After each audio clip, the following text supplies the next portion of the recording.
സമീക്ഷയുടെ പുതിയൊരു അധ്യായത്തിലേക്ക് എല്ലാ മാന്യ പ്രേക്ഷകർക്കും സ്വാഗതം. ഇന്നത്തെ നമ്മുടെ ചിന്താവിഷയം റോമാർക്ക് എഴുതിയ ലേഖനം 10-ാം അധ്യായം 17-ാം വാക്യം.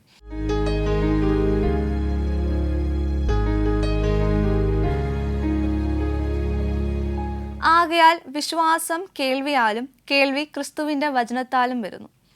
ഇല്ലേ? വളരെ ശരിയാണ്. നമ്മൾ വചനം കേൾക്കുമ്പോഴാണ് നമുക്ക് വചനത്തെ പറ്റി കൂടുതൽ അറിവ് ലഭിക്കുന്നത്.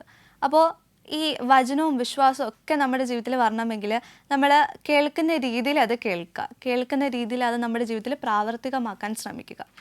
ഈ ചിന്തയോടെ ഇന്നത്തെ നമ്മുടെ വചന സമീക്ഷ ഇവിടെ ആരംഭിക്കാം. ഒരു യുവത്വത്തിലൊക്കെ എല്ലാ മനുഷ്യർക്കും ഉണ്ടാകുന്നത് പോലത്തുള്ള വലിയ വലിയ പ്രശ്നങ്ങൾ അവനും ഉണ്ടായിരുന്നു. പണമില്ലായ്മ, ജോലിയില്ലായ്മ, സാമ്പത്തികമില്ലായ്മ. അപ്പോൾ ഇങ്ങനെയൊക്കെ ഒരു സിറ്റുവേഷൻ വരുമ്പോൾ നമ്മൾ പൊതുവേ കണ്ടുവരുന്നത് കൂട്ടുകാരൊക്കെ അവനെ ഉപേക്ഷിച്ചിട്ട് പോവും, വീട്ടുകാരെ ഉപേക്ഷിക്കും, നിന്നെ കൊണ്ടൊന്നും ആകില്ല എന്നൊരു ചൂഷണം കേൾക്കേണ്ടിയൊക്കെ വരും. അപ്പോൾ അതുപോലെ വിഷമത്തിലിരിക്കുന്നൊരു യുവാവ്, അവന് കുറച്ച് റിലാക്സേഷൻ കിട്ടാൻ വേണ്ടിയിട്ട് അവനൊരു കടൽ തീരത്ത് പോയി ഇരിപ്പുണ്ട്. അപ്പോൾ ഇതൊക്കെ ഇരുന്ന് അവൻ കുറച്ച് കഴിഞ്ഞപ്പോൾ കരയാണ്. അപ്പോൾ ഇതൊക്കെ കണ്ടുകൊണ്ട് ഒരു വയോവൃദ്ധൻ അവിടെ അടുത്തിരിപ്പുണ്ട്. അപ്പോൾ ഈ മനുഷ്യൻ വന്നിട്ട് ആ യുവാവിനോട് ചോദിക്കുകയാണ്, എന്ത് പറ്റി മോനെ, എന്താ നിൻ്റെ വിഷമം? അപ്പോൾ അവൻ്റെ വിഷമതകളൊക്കെ അപ്പച്ചനോട് പറഞ്ഞു. അപ്പച്ച, എനിക്ക് ആരുമില്ല, എൻ്റെ സങ്കടം പറയാനോ അല്ലെങ്കിൽ എൻ്റെ അവസ്ഥ മനസ്സിലാക്കാനോ ആരുമില്ല. അപ്പോൾ അവൻ്റെ ജീവിതം മാറി മറിഞ്ഞു, എന്തൊക്കെ അവൻ്റെ ജീവിതത്തിൽ ഉണ്ടായി എന്ന് ഞാൻ നിങ്ങളോട് പറയാം. അതിനുമ്പേ നമ്മുടെ ഇന്നത്തെ വചന സമീക്ഷയിലെ ആദ്യത്തെ കോളിലോട്ട് പോവാം. വചന സമീക്ഷയിലേക്ക് സ്വാഗതം. ആരാണ് വിളിക്കുന്നത്? ആലപ്പുഴയിൽ നിന്ന് സിൻഡർലയാണ്. Cinderella, okay. വീട്ടിൽ ആരൊക്കെ ഉണ്ട്?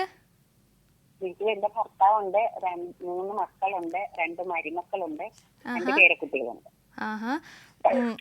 മക്കള് വർക്ക് ചെയ്യുന്നുണ്ടോ? ഉണ്ട്. ഹസ്ബൻഡോ? അപ്പച്ചനും വർക്കിന് പഠിച്ചു പോകും, മത്സ്യത്തൊഴിലാളിയാണ്. ഓക്കെ. അപ്പോൾ അമ്മ വീട്ടിലാണല്ലേ? അതെ, വീട്ടിലാണ്. ഓക്കെ. അപ്പോൾ ഏറ്റവും കൂടുതൽ സമയമൊക്കെ എങ്ങനെയാ സ്പെൻഡ് ചെയ്യുന്നത്? പ്രാർത്ഥനയാണോ അതോ? പ്രാർത്ഥിക്കും, പിന്നെ വീട്ടിലെ ജോലിയൊക്കെ ചെയ്യും. ഓക്കെ, ശരി. ഓക്കെ. അപ്പോൾ നമ്മുടെ വചന സമീക്ഷയിൽ നമുക്ക് 4 ചോദ്യങ്ങളായിരിക്കും ചോദിക്കേണ്ടായിരിക്കും കേട്ടോ. ഓക്കെ. അപ്പോൾ നമുക്ക് നമ്മുടെ ആദ്യത്തെ ചോദ്യത്തിലോട്ട് കിടക്കാവേ. ഓക്കെ. ദൈവം സകല മനുഷ്യരുടെയും രഹസ്യങ്ങൾ ന്യായം വിധിക്കുന്ന നാളിൽ വ്യക്തമാക്കുന്നത് ആര് മുഖാന്തരമാണ്?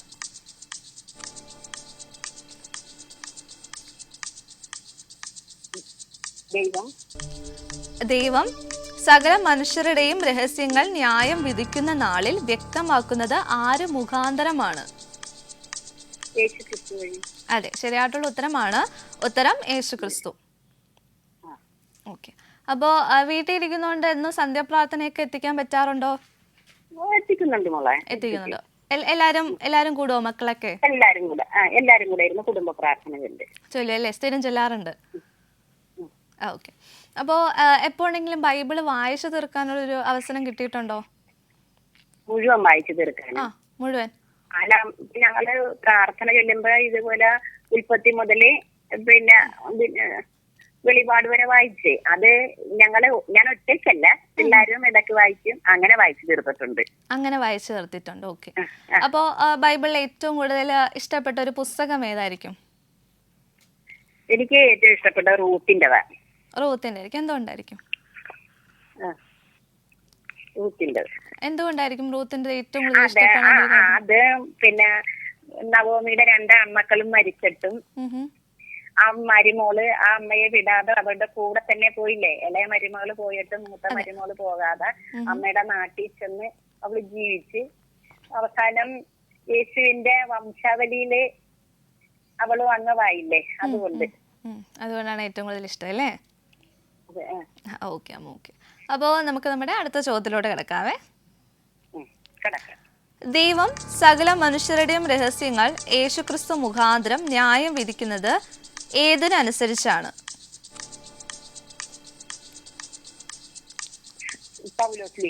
അതെ, ശരിയായിട്ടുള്ള ഉത്തരമാണ്. ഉത്തരം പൗലോസ് പ്രസംഗിക്കുന്ന സുവിശേഷം. ഓക്കെ. അപ്പോൾ സന്ധ്യാപ്രാർത്ഥനയൊക്കെ ചൊല്ലുമ്പോൾ പാട്ടൊക്കെ പാടാറുണ്ടോ? ചെറുതായിട്ടൊക്കെ പാടും. ഓക്കെ. അപ്പോൾ നമുക്ക് വേണ്ടിയിട്ട് ഒരു പാട്ട് പാടിത്തരാൻ പറ്റുമോ? ഓക്കെ അമ്മ. സാധുവെന്നെ കൈവിടാതെ അതെന്നും നടത്തിടും അതുവെന്നെ കൈവിടാതെ നാഥനെന്നും നടത്തിടും അന്ത്യത്തോളം വഴി അവൻ കാത്തിടും കരയിൽ ആപത്തിലും രോഗത്തിലും അവനാലെ ഭയം ആപത്തിലും രോഗത്തിലും അവനാലെ ഭയം അതുവെന്നെ കൈവിടാതെ നാഥനെന്നും നടത്തിടുന്നു നാഥനെന്നും നടത്തിടുന്നു. ഓക്കെ അമ്മ, ഓക്കെ, നല്ല പാട്ടായിരുന്നു കേട്ടോ. ഹലോ, കേക്കാം. ഒന്ന് ഒച്ചത്തിലൊന്ന് പറയോ? പറയാം കേക്കാം. ഓക്കെ ഓക്കെ, നല്ലോണം പാടി കേട്ടോ. ഓക്കെ, അപ്പോൾ നമുക്ക് നമ്മുടെ അടുത്ത ചോദ്യത്തിലോട്ട് കിടക്കാവേ. ഓക്കെ. നിങ്ങൾ നിമിത്തം ദൈവത്തിന്റെ നാമം ആരുടെ ഇടയിൽ ദുഷിക്കപ്പെടുന്നു എന്നാണ് എഴുതിയിരിക്കുന്നത്? വിജാതിയുടെ ഇടയിൽ. അതെ, ശരിയായിട്ടുള്ള ഉത്തരമാണ്. ഉത്തരം ജാതികളുടെ ഇടയിൽ. ഓക്കെ. അപ്പോൾ നമുക്ക് നമ്മുടെ അവസാനത്തെ ചോദ്യത്തിലോട്ട് കിടക്കുന്നതിന് മുന്നേ ആയിട്ട് ഒരു ഇഷ്ടപ്പെട്ട ഒരു വചനം നമ്മളോടൊന്ന് ഷെയർ ചെയ്യാൻ പറ്റുമോ?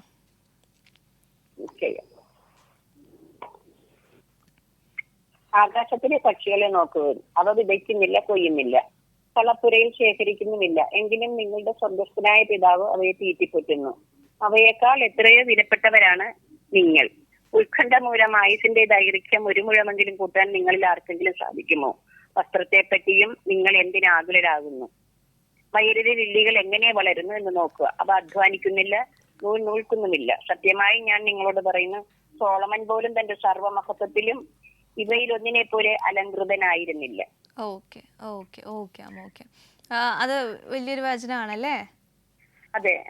നമ്മൾ എപ്പോഴും കിടന്ന് ഇങ്ങനെ ടെൻഷനൊക്കെ അടിച്ച് നമ്മൾ ഈ ജീവിക്കുമ്പോഴും ആകുലപ്പെടുമ്പോഴത്തേക്കും ഇതാണ് നമ്മുടെ മനസ്സിൽ വരുന്ന വചനം. അതെ അതെ, ശരിയാണ്. ഇത് ധ്യാനിച്ച് ജീവിക്കുമ്പോൾ നമുക്കൊരു പോസിറ്റീവ് എനർജി തന്നെ കിട്ടും. ഓക്കെ അമ്മ, ഓക്കെ, ശരി. അപ്പോൾ നമുക്ക് നമ്മുടെ അവസാനത്തെ ചോദ്യത്തിലോട്ട് കിടക്കാവേ. അതെ.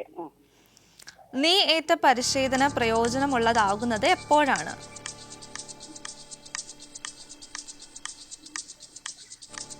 നീ ഏറ്റ പരിശീലന പ്രയോജനമുള്ളതാകുന്നത് എപ്പോഴാണ്? നിയമം ലംഘിക്കാത്തവനാണെങ്കിൽ. അതെ അതെ, ശരിയായിട്ടുള്ള ഉത്തരമാണ്. ഉത്തരം നീ ന്യായപ്രമാണം അനുസരിക്കുന്നവനെങ്കിൽ. അതെ. അപ്പൊ ബൈബിളിന്റെ വ്യത്യാസത്തിൽ. അതെ അതെ, ബൈബിളിന്റെ വ്യത്യാസത്തിൽ വന്നതാണേ. ഓക്കെ അമ്മ, ശരി. അപ്പോൾ നമ്മുടെ 4 ചോദ്യങ്ങൾക്കും ശരിയായിട്ടുള്ള ഉത്തരം നൽകിയിട്ടുണ്ട്. ഇനിയും വചന സമീക്ഷയിൽ വിളിക്കണം, പ്രാർത്ഥന ഞങ്ങൾ ഓരോരുത്തരെ ഓർക്കുകയും ചെയ്യണം കേട്ടോ. മോളെ, ഞങ്ങളെ ഓർക്കണേ, എന്നെ ഓർക്ക, അമ്മയെ ഓർക്കണേ. ഓർക്കുന്നുണ്ടോ? പ്രാർത്ഥിക്കാം കേട്ടോ. ശരി. ഓക്കെ. സിൻഡ്രല്ല അമ്മയായിരുന്നു നമ്മളെ വിളിച്ചിട്ടുണ്ടായിരുന്നത്. നല്ല പാട്ടും വചനവും ഒക്കെ നമ്മളോട് ഷെയർ ചെയ്തു. അപ്പം അമ്മ ഇനിയും ഞങ്ങളെ വിളിക്കുക, പ്രാർത്ഥനയിൽ ഓർക്കുകയും ചെയ്യുക. ഞങ്ങൾ ഓരോരുത്തരും നിങ്ങൾക്ക് വേണ്ടി പ്രാർത്ഥിക്കുന്നുണ്ട്. അപ്പോൾ നമ്മുടെ കഥയുടെ ഭാഗത്തിലൂടെ നമുക്ക് തിരിയാം. അപ്പോൾ ഈ യുവാവ് വൃദ്ധനോട് എല്ലാ കാര്യങ്ങളൊക്കെ പറയുന്നുണ്ട്. അപ്പോൾ വൃദ്ധൻ പറഞ്ഞു, നീ ആ കടലിനോട്ടൊന്ന് നോക്കിയേ, അത് തിരയടിക്കുന്നത് നീ കണ്ടോ എന്ന് ചോദിച്ചു. അപ്പോൾ അവൻ പറഞ്ഞു, ഞാൻ കണ്ടു. അത് എങ്ങനെയാണ് തിരയടിക്കുന്നത് ചോദിച്ചു. അപ്പോൾ അവൻ പറഞ്ഞു, ചില തിരകൾ സ്ലോയിലും ചില തിരകൾ ഇച്ചിരി ഫാസ്റ്റിലുമാണ് വരുന്നത്. അപ്പോൾ ആ അപ്പച്ചൻ പറഞ്ഞു, നമ്മുടെയൊക്കെ ജീവിതവും ഇതുപോലെ തന്നെയാണ് എന്നും വേറെ കുറച്ച് കാര്യങ്ങളോട് ആ മകനോട് അപ്പച്ചൻ പറയുന്നുണ്ട്. എന്താണെന്ന് ഞാൻ നിങ്ങളോട് പറയാം. അതിനുമ്പ് നമുക്ക് ഒരു കോൾ വരുന്നുണ്ട്. വചന സമീക്ഷയിലേക്ക് സ്വാഗതം. ആരാണ് വിളിക്കുന്നത്? എവിടെ നിന്നാണ്? വടക്കാഞ്ചേരി. ഓക്കെ. വീട്ടിൽ ആരൊക്കെ ഉണ്ട്? ഹസ്ബൻഡ്, മകൻ, വൈഫ്. ആണോ? ഹസ്ബൻഡും മകനൊക്കെ വർക്ക് ചെയ്യുന്നുണ്ടോ? ഹസ്ബൻഡ് വർക്ക് ചെയ്യുന്നു, ലോട്ടറി. മകൻ ഡ്രൈവർ. ഡ്രൈവറാണ്. Okay okay. അപ്പോൾ ജീവിതമൊക്കെ സന്തോഷമായിട്ട് പോവുമല്ലേ? പോകുന്നു. ഓക്കെ. അപ്പോൾ അമ്മ വീട്ടിൽ തന്നെയാണല്ലേ? ഓക്കെ. അപ്പോൾ എന്നും പള്ളിയിലൊക്കെ പോകാൻ പറ്റാറുണ്ടോ? സൺഡേ ഓൺലി പോകാറുണ്ടല്ലേ? ഓക്കെ. അപ്പോൾ നമ്മുടെ വചന സമീക്ഷയിൽ നമുക്ക് 4 ചോദ്യങ്ങളായിരിക്കും ചോദിക്കേണ്ടായിരിക്കാം. അപ്പോൾ നമ്മുടെ ആദ്യത്തെ ചോദ്യത്തിലൂടെ നമുക്ക് കിടക്കാവേ. ആ ശരി. ഓക്കെ. പരിച്ഛേദന എങ്ങനെയുള്ളതായിരിക്കണം? ആത്മാവിലുള്ള ഹൃദയ പരിശോധന. അതെ, ശരിയായിട്ടുള്ള ഉത്തരമാണ്. ഉത്തരം ആത്മാവിലുള്ള ഹൃദയ പരിച്ഛേദന. അപ്പോൾ സൺഡേസ് മാത്രമല്ലേ പള്ളിയിൽ പോകാൻ പറ്റാറുള്ളൂ? ഓക്കെ. അപ്പോൾ എന്നും കുടുംബ പ്രാർത്ഥനയൊക്കെ ചൊല്ലാറുണ്ടോ? എല്ലാവരും ഉണ്ടാവോ? എല്ലാവരും കൂടുവോ കുടുംബ പ്രാർത്ഥനയ്ക്കൊക്കെ? മകനും വൈഫും എറണാകുളത്താണ്. ഓ ഓക്കെ, ശരി ശരി ശരി. ഹസ്ബൻഡ് അങ്കിള് കൂടുവോ? അങ്ങള് കൂടില്ല. കൂടില്ല, ഓക്കെ ശരി. അപ്പോൾ എപ്പോഴെങ്കിലൊക്കെ ബൈബിള് വായിച്ച് തീർക്കാൻ പറ്റിയിട്ടുണ്ടോ? എന്തോ? ട്വൈസ്. ഓക്കെ ഓക്കെ ശരി. അപ്പോൾ വചനത്തിൽ ഏറ്റവും കൂടുതൽ ഇഷ്ടപ്പെട്ട പുസ്തകം ആരുടേതാണ്?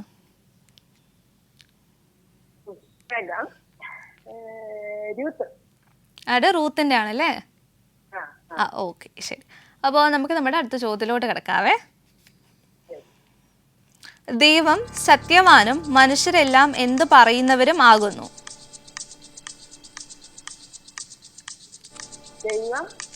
ദൈവം സത്യവാനും മനുഷ്യരെല്ലാം എന്ത് പറയുന്നവരും ആകുന്നു? ശരിയായിട്ടുള്ള ഉത്തരമാണ്. ഉത്തരം വ്യാജം പറയുന്നവർ. ഓക്കെ. അപ്പോൾ പാട്ടൊക്കെ പാടാറുണ്ടോ? നമുക്ക് വേണ്ടിയിട്ടൊരു പാട്ട് പാടി തരുമോ?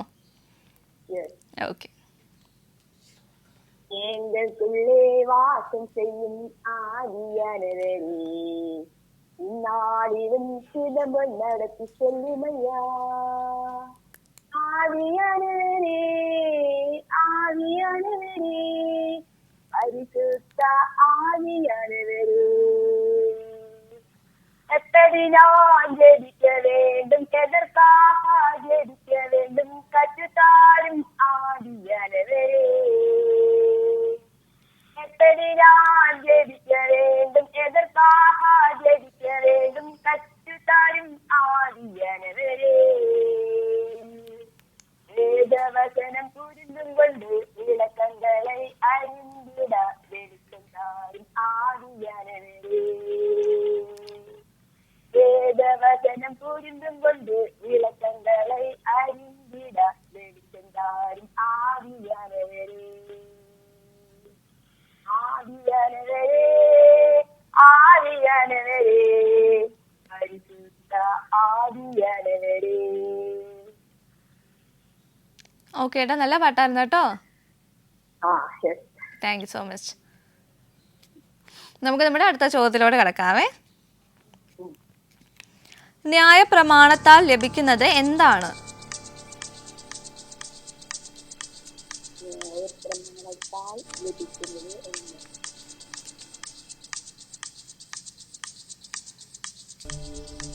പാപത്തിന്റെ പരിജ്ഞാനം. അതെ, ശരിയായിട്ടുള്ള ഉത്തരമാണ്. ഉത്തരം പാപത്തെക്കുറിച്ചുള്ള ബോധം. ഓക്കെ. അപ്പോൾ നമ്മുടെ അവസാനത്തെ ചോദ്യത്തിലോട്ട് കിടക്കുന്നതിന് മുന്നേട്ട് ജീവിതത്തിൽ എപ്പോഴെങ്കിലും കർത്താവിനെ സാക്ഷ്യപ്പെടുത്താൻ ഒരു അവസരം കിട്ടിയിട്ടുണ്ടോ? ഉണ്ട്. ഒരു കാര്യം നിങ്ങളോടൊന്ന് ഷെയർ ചെയ്യാൻ പറ്റും, ഒരു ഇൻസിഡന്റ്? ഞാന് എന്റെ അനിയന്റെ വീട്ടിലേക്ക് പോയി. അവിടെ നിന്ന് സുവിശേഷമൊക്കെ പറഞ്ഞു, വെറുതെ പോയതാണ്. അപ്പൊ സുവിശേഷമൊക്കെ പറഞ്ഞു. തിരിച്ച് അപ്പൊ എന്റെ ബാഗിൽ 200-ന്റെ ഒരു നോട്ട് ഉണ്ടായിരുന്നു. തിരിച്ചിവിടെ വന്ന് നോക്കുമ്പോ ആ പൈസ കാണാനില്ല. അപ്പൊ ഇത് ഞാൻ ചെലവാക്കിയിട്ടില്ല, എങ്ങനെ പോയി എന്നൊക്കെ വിഷമിച്ച് ഞാനിങ്ങനെ ഇരുന്നു. കുറച്ച് കഴിഞ്ഞിട്ട് അടുത്ത് എന്റെ മോന്റെ അടുത്ത് ഒരു 500 രൂപയുടെ പൈസ ഇല്ലാന്ന് പറഞ്ഞപ്പോ അവൻ പൈസ ഇട്ടു. ആ പൈസ വാങ്ങി ഞാൻ പേഴ്സിൽ വെച്ചു. 4-5 ദിവസം കഴിഞ്ഞ് ആ പൈസ ഞാൻ എടുത്തു നോക്കുമ്പോ ആ പൈസയുടെ ഉള്ളില് ഒരു 200-ന്റെ നോട്ടാണ്, ഒരു സാക്ഷി. ഒരു സാക്ഷി. ഓക്കെ ഓക്കെ, ശരി ശരി ശരി. ഓക്കെ അമ്മ, ഓക്കെ. അപ്പോൾ നമുക്ക് നമ്മുടെ അവസാനത്തെ ചോദ്യത്തിലൂടെ കിടക്കാവേ. ന്യായപ്രമാണം കൂടാതെ വെളിപ്പെട്ടിരിക്കുന്നത് എന്താണ്?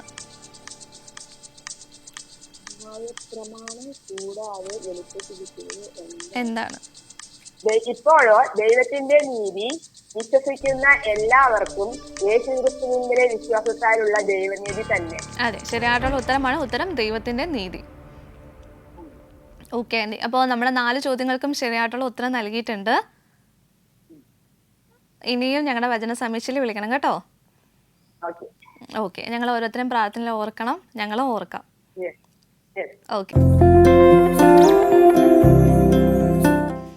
മാഗി ആൻറ്റിയാണ് നമ്മളെ വിളിച്ചിട്ടുണ്ടായിരുന്നു. നല്ല പാട്ടും വചനമൊക്കെ നമ്മളോട് ഷെയർ ചെയ്തു. അപ്പോൾ ആൻറ്റി ഇനിയും ഞങ്ങളെ വിളിക്കണം, ഞങ്ങൾ ഓരോരുത്തരും ആൻറ്റിക്ക് വേണ്ടി പ്രാർത്ഥിക്കുന്നുണ്ട്. അപ്പോൾ നമ്മുടെ കഥയുടെ മറ്റു ഭാഗത്തിലൂടെ നമുക്ക് തിരിയാം. അപ്പോൾ ഈ വയോവൃദ്ധൻ ആ യുവാവിനോട് പറയുന്നുണ്ട്, തിരമാലകൾ അടിക്കുന്നത് നീ നോക്കണം, അതൊരിക്കലും നിർത്തുന്നില്ല ഇല്ലേ, അതടിച്ചുകൊണ്ട് തന്നെ ഇരിക്കുന്നു. അപ്പോൾ നമ്മുടെയൊക്കെ ജീവിതവും ഒക്കെ അതുപോലെയാണ്, തിരമാലകൾ പോലെയാണ്. പ്രതിസന്ധികളും കഷ്ടതകളും ഒക്കെ വന്നാലും നമ്മുടെ എയിം ചൂസ് ചെയ്ത് തന്നെ പോകണം. നമ്മുടെ യുവാക്കളും അല്ലെങ്കിൽ നമ്മുടെ ഈ സ്റ്റോറിയിൽ യുവാവ് ചെയ്യുന്നത് എന്താണ്? കഷ്ടതകളും വിഷമങ്ങളും ഒക്കെ വന്നപ്പോഴും നമ്മൾ ഓരോരുത്തർ എന്താ ചെയ്യുന്നത്? വിഷമിക്കുന്നു, സങ്കടപ്പെടുന്നു, ഒക്കെ ചെയ്യുന്നു. അപ്പോൾ ഈ വൃദ്ധൻ പറയുന്നതൊക്കെ കേട്ട യുവാവ് ശ്രദ്ധിച്ച് കേൾക്കുന്നുണ്ട്. അവൻ എന്നിട്ട് അവൻ്റെ ലൈഫ് പിന്നെയും തിരിച്ച് ചിന്തിക്കുകയാണ്. അവൻ്റെ ജീവിതത്തിൽ അവൻ എന്തൊക്കെ ചെയ്തു, എന്തൊക്കെ ചെയ്തില്ല, അല്ലെങ്കിൽ എന്തൊക്കെ അവൻ മിസ് ചെയ്തെന്ന് അവൻ ആലോചിച്ചു. അപ്പോൾ അവൻ്റെ ലൈഫിൽ ഒരു കാലഘട്ടം കഴിഞ്ഞപ്പോഴത്തേനും ജോബ് വരുന്നുണ്ട്, ഇൻ്റർവ്യൂസ് വരുന്നുണ്ട്. ഇവൻ അതിനൊന്നും അറ്റൻഡ് ചെയ്യാതെ അവൻ്റെ അലസത കാരണം അവനെല്ലാം അടിപിടിച്ച് ഇരുന്നതാണ്. അപ്പോൾ അവൻ്റെ ലൈഫിൽ ഇനിയും കുറച്ച് സംഭവങ്ങൾ നടക്കുന്നുണ്ട്. എന്താണ് ഞാൻ നിങ്ങളോട് ഷെയർ ചെയ്യാം. അതിനു മുമ്പേ നമുക്ക് ഒരു കോളോട് വരുന്നുണ്ട്. വചന സമീക്ഷയിലേക്ക് സ്വാഗതം. ആരാണ് വിളിക്കുന്നത്? ലീന, ജീന. പാലക്കാട് ജില്ല. ഓക്കെ ഓക്കെ, പാലക്കാടാണ്. വീട്ടിൽ ആരൊക്കെ ഉണ്ട്? വീട്ടിലെ ഹസ്ബൻഡ്, 3 കുഞ്ഞുങ്ങള്, ഹസ്ബൻഡ്, അമ്മ. ഹസ്ബൻഡും. ഓക്കെ. ഹസ്ബൻഡ് വർക്ക് ചെയ്യുന്നുണ്ടോ? ആള് ബേക്കറി വർക്കാണ്. ഓക്കെ. ചേച്ചിയോ? ഞാന് ഹൗസ് വൈഫാണ്. ഹൗസ് വൈഫാണ്. ഓക്കെ. കുഞ്ഞു പിള്ളേരാണോ? അതെ അതെ, 3 ചെറിയ കുട്ടിക്ക് 6 വയസ്സ്. പിന്നെ മൂത്താള് 8ാം ക്ലാസ്സില്, മോള് 5ല്. 5ാം ക്ലാസ്സിൽ. ഓക്കെ, ശരി. അപ്പോൾ പിള്ളേരൊന്നും ഇല്ലാത്തൊക്കെ സമയത്ത് എങ്ങനെയായിരിക്കും സമയമൊക്കെ സ്പെൻഡ് ചെയ്യുക? വചനം വായിക്കും, പ്രാർത്ഥിക്കും. പിന്നെ ഇടയ്ക്കല് വർക്കിന് പോയിരുന്നു. ആണല്ലേ? ഓക്കെ, ശരി. അപ്പോൾ നമ്മുടെ വചന സമീക്ഷയിൽ നമുക്ക് 4 ചോദ്യങ്ങളായിരിക്കും ചോദിക്കേണ്ടായിരിക്കുക. ഓക്കെ. അപ്പോൾ നമുക്ക് നമ്മുടെ ആദ്യത്തെ ചോദ്യത്തിലോട്ട് കിടക്കാമേ. ഓക്കെ. തിന്മ പ്രവർത്തിക്കുന്ന ഏത് മനുഷ്യനും എന്ത് വരും? കഷ്ടവും സങ്കടവും. അതെ, ശരിയായിട്ടുള്ള ഉത്തരമാണ്. ഉത്തരം കഷ്ടതയും സങ്കടവും. ഓക്കെ. അപ്പോൾ എന്നും പള്ളിയിൽ പോവാറുണ്ടോ? ഞായറാഴ്ച, സൺഡേ, സൺഡേസിന് പോവാറുണ്ട്. ഓക്കെ. അപ്പോൾ എന്നും കുടുംബ പ്രാർത്ഥനയൊക്കെ എത്തിക്കാറുണ്ടോ? കുടുംബ പ്രാർത്ഥന ഉണ്ട്. എല്ലാരും കൂടുവോ? കൂടും. കുട്ടികൾ ഇത്തിരി ഇങ്ങനെ വാശി പിടിച്ചൊക്കെ ചെയ്യുന്നാലും കൂടും അല്ലേ? നമ്മൾ ഈ കുഞ്ഞിലെ പിള്ളേർക്ക് ഇങ്ങനെ കൊടുക്കുമ്പോഴാണ് അവർ വലുതാകുമ്പോഴത്തേനും ആ ഒരു ശീലത്തിൽ വളർന്നു വരുന്നത് അല്ലേ? അതെ അതെ. പിന്നെ അവർക്ക് ഇപ്പോഴത്തെ ഫുൾ ടൈം ഫോണിലൊക്കെ അങ്ങനെയൊക്കെയാണ്. പക്ഷെ ആരാണ് കുട്ടികളെ ഫോണില്? ഓക്കെ. ഫോൺ അഡിക്ഷൻ ഉണ്ടോ കുഞ്ഞുങ്ങൾക്ക്? അതെ അതെ, അത് മാറ്റിയെടുക്കണം. കാര്യം എന്ന് വെച്ചാൽ ഒന്നാമത്തെ സാധനം നമ്മുടെ കണ്ണിന് പ്രോബ്ലം ആണ്. മാത്രമല്ല അവരുടെ ഇൻട്രസ്റ്റ് ഒക്കെ അതിലോട്ട് മാറിക്കഴിഞ്ഞാൽ പിന്നെ അവരെ തിരിച്ച് ഒരു വഴിയിലോട്ട് വരാൻ പാടായിരിക്കും. അതെ അതെ. ഓക്കെ, ഓക്കെ, അത് ശരിയാവും. പ്രാർത്ഥിച്ചാൽ മതി.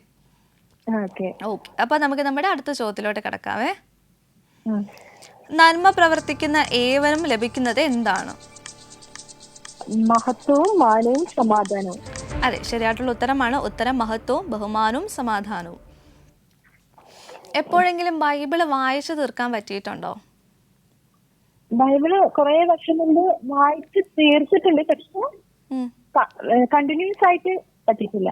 കണ്ടിന്യൂസ് വായിച്ചു തീർക്കാൻ പറ്റിയിട്ടില്ല അല്ലേ? അപ്പൊ തീർത്തിട്ടുണ്ട്. ഓക്കെ.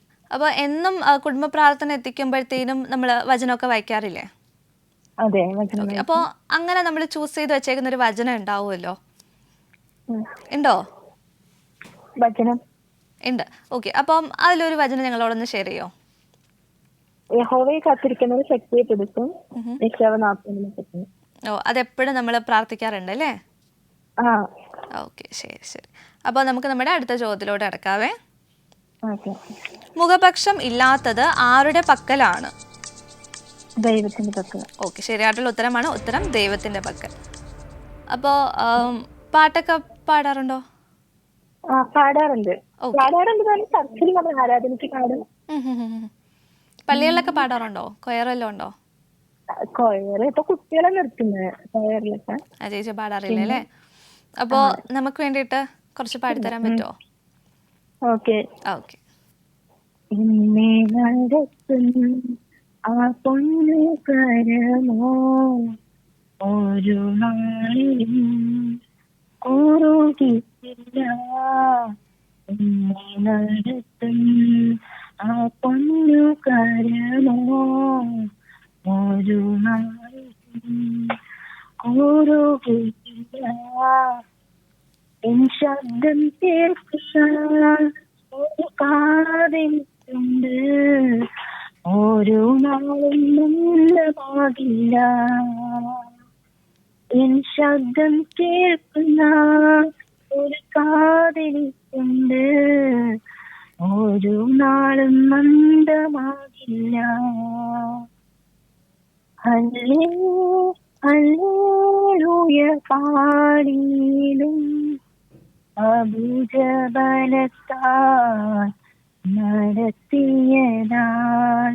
ഹല്ലേ ഹല്ലേലൂയ പാടിയിടും ആ ഇമ്പസ്വരത്താൽ നയിച്ചതിനാൽ. ഓക്കെ ചേച്ചി, നല്ലോണം പാടി കേട്ടോ. ഓക്കെ. അപ്പോൾ നമുക്ക് നമ്മുടെ അവസാനത്തെ ചോദ്യത്തിലോട്ട് കിടക്കാവേ. ന്യായപ്രമാണം ഇല്ലാതെ പാപം ചെയ്തവർക്ക് എന്ത് സംഭവിക്കും? അവർ ന്യായപ്രമാണം കൂടാതെ നശിച്ചു പോകും. അതെ, ശരിയായിട്ടുള്ള ഉത്തരമാണ്. ഉത്തരം ന്യായപ്രമാണം കൂടാതെ നശിച്ചു പോകും. ഓക്കെ ചേച്ചി, അപ്പോൾ നമ്മുടെ 4 ചോദ്യങ്ങൾക്കും ശരിയായിട്ടുള്ള ഉത്തരം നൽകിയിട്ടുണ്ട്. ഇപ്പൊ ഇനിയും ഞങ്ങളെ വചന സമീക്ഷയിൽ വിളിക്കുക, പ്രാർത്ഥനയിലൊക്കെ ഓർക്കണം കേട്ടോ. ഞങ്ങൾ ഓർക്കുന്നുണ്ടേ. ഓക്കെ, ശരി, താങ്ക് യു. ജീന ചേച്ചിയായിരുന്നു നമ്മളെ വിളിച്ചിട്ടുണ്ടായിരുന്നത്. നല്ലോണം പാട്ടും ഒക്കെ കാര്യങ്ങളൊക്കെ പറഞ്ഞു, ബൈബിളൊക്കെ വായിക്കുന്ന കാര്യങ്ങളൊക്കെ പറഞ്ഞു. അപ്പോൾ ചേച്ചി ഇനിയും ഞങ്ങളെ വിളിക്കണം, വചന സമീക്ഷ ഓർക്കണം. ഞങ്ങൾ ഓരോരുത്തരും നിങ്ങൾക്ക് വേണ്ടി പ്രാർത്ഥിക്കുന്നുണ്ട്. അപ്പോൾ നമ്മുടെ കഥയുടെ അവസാന ഭാഗത്തിലോട്ട് തിരിയാം. അപ്പോൾ ഈ വൃദ്ധൻ പറഞ്ഞപ്പോൾ അവൻ്റെ പഴയ ലൈഫിലോട്ട് അവൻ ചിന്തിച്ചു. കാരണം അവൻ്റെ ജീവിതം ഇത്രയും ഇടർച്ച വരാനുണ്ടാകുന്ന കാര്യം എന്താണെന്ന് അവൻ ചിന്തിച്ചപ്പോൾ അവൻ തന്നെയാണ്. അവൻ്റെ ലൈഫ് അലസത കൊണ്ടും മടി കാരണവും നീക്കിക്കൊണ്ട് പോയത് കൊണ്ടാണ് അവൻ്റെ ജീവിതം ഇത്രയും കഷ്ടതയിലോട്ട് എത്തുകാനുള്ള കാരണം. അപ്പോൾ അതിനുശേഷം അവൻ്റെ തെറ്റുകൾ മനസ്സിലാക്കുകയും എവിടെയാണോ അവന് പാളിച്ച പറ്റിയത് ആ സ്ഥലത്ത് നിന്ന് തന്നെ സ്റ്റാർട്ട് ചെയ്ത് അവൻ്റെ ലൈഫ് പുതിയൊരു ജീവിതം ഉയർത്തുകയും ചെയ്തു. അപ്പോൾ ആ വയോവൃദ്ധൻ പറഞ്ഞത് കടൽ തിരമാലകളെ ശ്രദ്ധിച്ചു നോക്കാനാണ് പറഞ്ഞത്. നമുക്കറിയാം അത് ഫോഴ്സ് കൂടി വരുന്നു, പിന്നെ ഫോഴ്സ് കുറഞ്ഞു പോകുന്നു, എന്നിട്ടും അതിൻ്റെ തിര അത് നിർത്തുന്നില്ല. അപ്പം നമ്മുടെ ജീവിതത്തിലും നിറയെ പ്രതിസന്ധികൾ വരും, കഷ്ടതകൾ വരും, സഹനങ്ങൾ വരും. പക്ഷെ നമുക്കൊരു ഫോക്കസ് അല്ലെങ്കിൽ ഒരു എയിം ഉണ്ടെങ്കിൽ നമ്മൾ അത് തന്നെ ഫോക്കസ് ചെയ്ത് ജീവിക്കണം. അതിന് വേണ്ടിയിട്ട് നമ്മൾ അത്രത്തോളം ഇമ്പോർട്ടൻസ് കൊടുത്ത് ജീവിക്കുമ്പോൾ അത് കർത്താവ് നമ്മളിൽ കൊണ്ടെത്തിക്കും. കർത്താവ് എപ്പോഴും പറയുന്നുണ്ട് കർത്താവിൽ പ്രത്യാശ അർപ്പിച്ച് ജീവിക്കാൻ. ഒരു പക്ഷേ നമ്മൾ സ്വന്തം കാര്യം അല്ലെങ്കിൽ സ്വന്തമായിട്ട് എന്തെങ്കിലും ചെയ്യാം എന്ന് ചിന്തിക്കുമ്പോഴായിരിക്കും നമുക്കതിലൊരു ഭയം വരികയും അല്ലെങ്കിൽ എന്തെങ്കിലും പ്രതിസന്ധി കാരണം നമ്മൾ മടുത്തു പോവുകയും ചെയ്യുന്നത്. നേരെ തിരിച്ച് കർത്താവിൽ ആശ്രയം വെച്ചിട്ട് അല്ലെങ്കിൽ കർത്താവിൽ പ്രത്യാശ വെച്ചിട്ട് നമ്മൾ ഓരോ കാര്യങ്ങൾ ചെയ്യുമ്പോഴും കർത്താവിന് വലിയൊരു ബ്ലെസ്സിങ് തന്നെ നമുക്കുണ്ടാവും. അപ്പോൾ ഈ ചിന്തയോടെ ഇന്നത്തെ നമ്മുടെ വചന സമീക്ഷ ഇവിടെ നിർത്തുകയാണ്. ഇനിയും നല്ല നല്ല കോളുകളും നല്ല നല്ല സ്റ്റോറിയുമായിട്ട് ഞാൻ നിങ്ങളുടെ മുന്നിൽ വരുന്നത് വരെ കർത്താവ് എപ്പോഴും നിങ്ങളെ ഓരോരുത്തരെ അനുഗ്രഹിക്കട്ടെ. Thank you.